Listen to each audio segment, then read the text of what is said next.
I remember as a young man, I was in Manchester, and I remember getting a call, and I checked my number. I did not know what that phone call was and where it was coming from.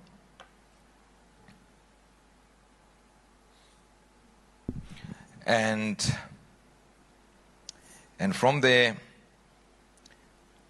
I get an invitation. I needed to be in Nigeria. And on the call, I realized it was Senior Prophet T.B. Joshua. And with a few other white ministers here, maybe 3 of them, four of them, including a medical doctor, made our way to Nigeria. And I got to Nigeria and ushered into our residences, and we got in there, and just video after video of the extraordinary men T.B. Joshua was and is.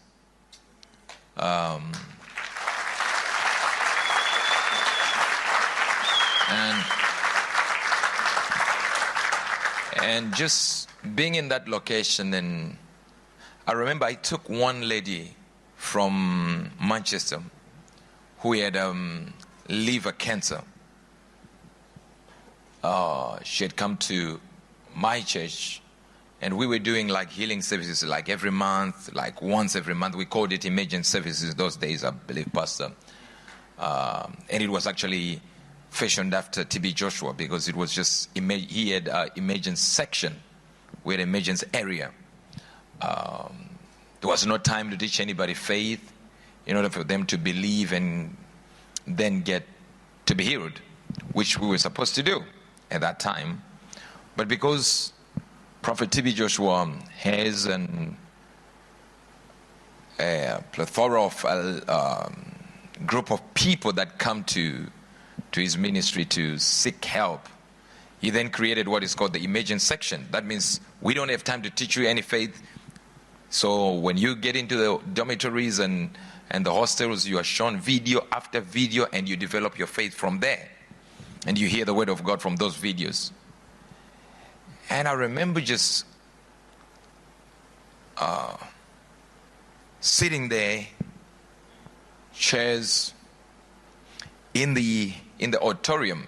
It wasn't even a service day. I just left my hotel room, or rather hostel, and got into the auditorium where a few people were praying, and some were just eating in the balconies. Visitors, they've got their own rules.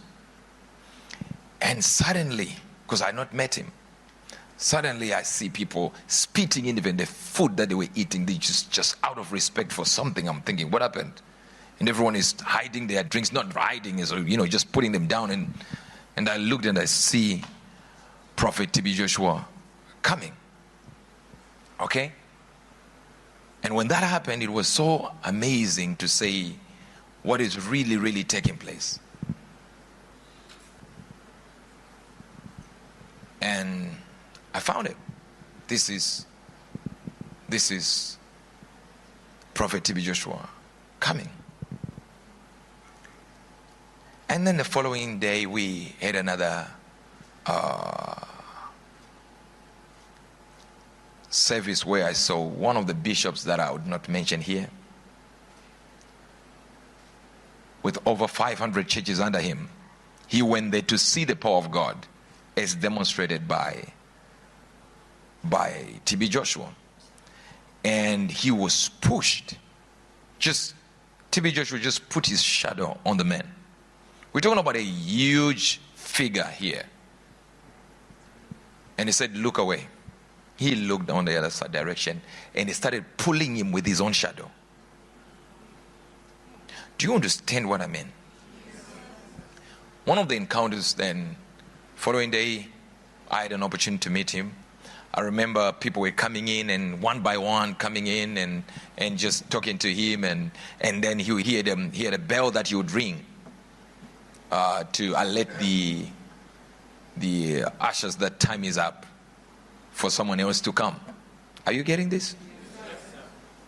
And I got in there, but I wasn't like, because the visitors were actually on their last day going, so he called me while those guys were on their way out to leave the place and go to their respective countries. So I had still maybe 4 days there. I was there for 7 days. And I remember getting there, and I immediately covered his bell and I said, "You're not ringing it. You called me, we talk."